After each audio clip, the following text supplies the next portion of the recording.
Olá a todos, estamos aqui de volta no Estúdio Foresp. Eu sou o Enio Miranda e estamos trazendo tudo o que está acontecendo no mundo do vinho, da cachaça, da gastronomia, no setor de hospedagem e alimentação fora do lar. Agora temos uma conversa com dois entrevistados muito importantes. Aqui ao meu lado o deputado Lucas Bove, da Assembleia Legislativa do Estado de São Paulo, que dirige também e está coordenando a Frente Parlamentar da Vitivinicultura no Estado de São Paulo. E aqui comigo o Edson Pinto, diretor executivo da Federação de Hotéis, Restaurantes e Bares do Estado de São Paulo. A gente vai bater um rápido papo sobre esse mercado bem bacana e em crescimento que é o vinho e a cachaça, a bebida de qualidade no nosso estado. Deputado, como é o trabalho de vocês, da Assembleia e da Frente Parlamentar, no desenvolvimento dessa indústria formada por pequenos, médios produtores, alguns grandes, mas o nosso estado aí em evolução? Como é o trabalho de vocês, como é o impacto de vocês nesse segmento de atividade? Boa tarde Edson, boa tarde a todos que nos acompanham, é um prazer poder estar aqui falando um pouco mais sobre esse setor, que é um setor tão pujante, um setor tão importante para a nossa economia, para a nossa sociedade, e o nosso trabalho lá na Assembleia, ele vem justamente no sentido de apoiar os produtores rurais. Ao contrário do que grande parte da mídia tenta vender, os produtores rurais são formados, na sua maioria, por pequenos produtores, por agricultores familiares, gente que, de sol a sol, está ali sofrendo para plantar, para colher e para alimentar o mundo. 1 a cada 5 pratos de comida no mundo tem comida brasileira. 70% do suco de laranja bebido no mundo é do estado de São Paulo. E nós estamos agora fazendo esse trabalho junto à vitivinicultura e à cachaça também. Eu sou o coordenador, como você bem disse, o presidente da Frente Parlamentar em apoio à vitivinicultura. Já temos vários projetos desenhados, como, por exemplo, o Rotas do Vinho, que é um projeto que visa divulgar as vinícolas, as propriedades no estado de São Paulo. Rotas Rurais é um projeto de lei meu para dar o endereçamento rural digital para quem tem as suas propriedades no campo. São emendas parlamentares enviadas para apoiar as causas, são cursos nas ETECs e nas FATECs direcionados à produção de vinho e de cachaça e assim por diante. Então, é um trabalho realmente muito bacana que a gente vem fazendo, mas é um complemento. O grande trabalho disso tudo é o trabalho do produtor rural, é o trabalho daquelas pessoas, dos homens e mulheres do campo, que de fato estão ali dia a dia na labuta. Então, a nossa intenção, como eu disse aqui no discurso de abertura, é, primeiro, não atrapalhar. O Estado, eu sou uma pessoa que tem um viés liberal, o Estado ele tem que ser mínimo, ele tem que ter uma função regulatória, mas não tem que atrapalhar. E, na medida do possível, ajudar. Então é isso que a gente busca fazer, tirar o peso do Estado das costas do produtor e, sempre que possível, apoiar também no que necessário. Exatamente. E o pequeno produtor, ele precisa do cliente, né? Chega ao cliente final, mas chega também às mesas dos hotéis, restaurantes e bares em todo o estado. Edson, que dirige a Federação de Hotéis, Restaurantes e Bares do Estado, que representa 504 mil empresas do setor no Estado de São Paulo. Como é esse trabalho e essa relação justamente com esse produto, que é um produto em desenvolvimento no Estado? Como você enxerga essa indústria em crescimento? Tudo bem, Enio? Obrigado aí pela oportunidade, deputado Lucas, vocês que nos acompanham. Então, importante, né, Enio? Você frisou, nós somos 504 mil empresas no Estado de São Paulo. É um dos setores mais pulverizados do setor. Nós empregamos aproximadamente 1.400.000 trabalhadores de forma direta, entre formais e informais do Estado. E ainda assim, deputado, é um setor muito demandado na esfera legislativa. Então nós temos, para o senhor ter ideia, nós temos um departamento na nossa federação só para cuidar do monitoramento dos processos legislativos, das proposituras que são demandadas na Assembleia, né? Então, falando especificamente desse setor tão pujante, tão importante, setor de bebidas, né, o vinho e a cachaça hoje nós temos no Brasil aí cerca de 6 mil rótulos diferentes. Já o vinho, enquanto a gente vê o consumo caindo na Europa e continente americano, no Brasil a gente vê esse consumo crescendo, nós estamos na contramão. E isso é importante, né? E o produto bebida, dentro da nossa cesta de produto nos bares e restaurantes, ele ajuda muito a aumentar o ticket médio de venda. Então é fundamental essa parceria. Só que nos preocupa na medida em que a gente vê, enquanto o vinho no Brasil é tributado em cerca de 50%, na Europa é metade disso. Então, a carga tributária é alta, Aí quando esse produto chega no bar e no restaurante, nós temos que colocar ali toda a incidência também dos custos, né, que tem sobre o restaurante, e o vinho acaba ficando caro para o nosso consumidor. Então a gente gostaria de ter o vinho mais barato na mesa dos nossos consumidores, na mesa do bar, na mesa do restaurante. Então, essa é uma prática que a gente pede para o deputado, para que nós tenhamos políticas públicas no Estado de São Paulo, para que a gente consiga, dentro do possível, reduzir a carga tributária. Aqui nós bem sabemos, né, a maior parte é federal, é o IPI que incide no produto, mas a questão do ICMS, talvez a gente possa acompanhar alguma coisa também e ajudar a reduzir. O senhor deve ter acompanhado recentemente, o governador Tarcísio ia promover um aumento de 300% no ICMS do nosso setor. Foi uma luta que a nossa federação encampou junto ao governador de mostrar que isso iria impactar muito negativamente no custo da alimentação do trabalhador, o custo do arroz com feijão do trabalhador nos bares e restaurantes ia encarecer. O governador Tarcísio, sua equipe, o secretário da Fazenda, tiveram sensibilidade, ouviram o nosso pleito, nós mostramos dados técnicos e houve, então, um recuo. E quando a gente fala o recuo do político, quando recua, é um gesto de força, não é um gesto de fraqueza.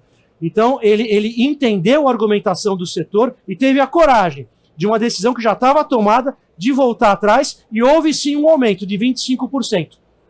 Nossa carga tributária foi de 3,2% para 3,8%. Mas é alguma coisa que foi aceitável pelo setor. Muito diferente dos 12% ao extinguir o regime especial de tributação do ICMS em que nós estamos inseridos. E nós tivemos também, na ocasião, o apoio de diversos parlamentares. O deputado Lucas também, tenho certeza, ficou sensibilizado por esse pleito. E por isso é tão importante, viu, deputado, a gente ter parceiros. Dos 94 deputados que integram a Assembleia Legislativa, é importante nós termos alguns parceiros aliados. E queria contar consigo desde já para ser um apoiador nosso, inclusive numa comissão que o senhor integra, a Comissão do Consumidor, que é tão importante, para que, por exemplo, não seja regulamentada a questão da proibição da rolha. Né? Nós temos casos, deputado, de consumidores que vão nos bares e restaurantes, levam uma caixa de vinho, pede uma porção de queijo e fica consumindo o vinho que levou de casa a noite inteira. Então, se sai uma proibição da rolha, inviabiliza o negócio do bar e restaurante. Então, por exemplo, o cliente quer levar a primeira garrafa, então uma cortesia, vamos liberar a primeira garrafa, ou cobrar uma taxa mínima, mas as demais não dá para o restaurante liberar, porque tem o serviço do garçom, o uso de taças, as mesas, né, aquela mesa que está sendo usada em que não há um giro. Então, isso é muito importante para nós. Então, fica aqui o pedido, viu, deputado, de viva voz, para que o senhor seja um defensor, um apoiador do nosso setor, que precisamos muito, né, de pessoas como o senhor que tem essa visão, de ter um Estado regulador, né, e que ajude, que não atrapalhe a vida do empreendedor. Deputado, com essa visão e as demandas do setor, como é que é possível a gente poder transitar e alinhar e harmonizar os diversos segmentos, as diversas demandas, para atender um setor tão importante como o nosso, que é o consumidor, o grande distribuidor dessas bebidas para chegar na população final, né? Eu acho que nós temos vários desafios. O primeiro deles é com essa reforma tributária, né? Perfeito. Tem o tal do imposto do pecado, por exemplo, e nós fizemos uma intervenção pontual, principalmente na questão dos vinhos, porque na Europa ele é tido como alimento e aqui ele é tido como bebida. Você não pode colocar o vinho na mesma cesta do gin, da vodka, enfim, são bebidas totalmente diferentes. O vinho é de fato consumido como alimento e ele faz bem para a saúde, além de tudo, né? Então, a gente trabalha nesse tipo de desafio, de reduzir a carga tributária principalmente. Essa questão do aumento do ICMS, nós participamos ativamente do gado puro de origem, do suco de laranja, do amendoim, dos bares e restaurantes também, um setor que sofreu muito com a pandemia, que ainda não conseguiu se recuperar. Então, tem o nosso total apoio. Eu sou membro efetivo da Comissão de Direito do Consumidor, da Comissão de Atividades Econômicas, onde a gente trata os temas do agronegócio também, de bares, restaurantes e tudo mais. E tem uma participação muito ativa no sentido de sempre defender o livre mercado. É o que eu disse aqui. Eu acho que o Estado ele tem que ter um papel regulatório e mínimo. Acho que o mercado tem que se regular. Se um restaurante quer cobrar uma rolha e de repente um outro não quer, é de livre iniciativa de cada um e o consumidor vai acabar escolhendo.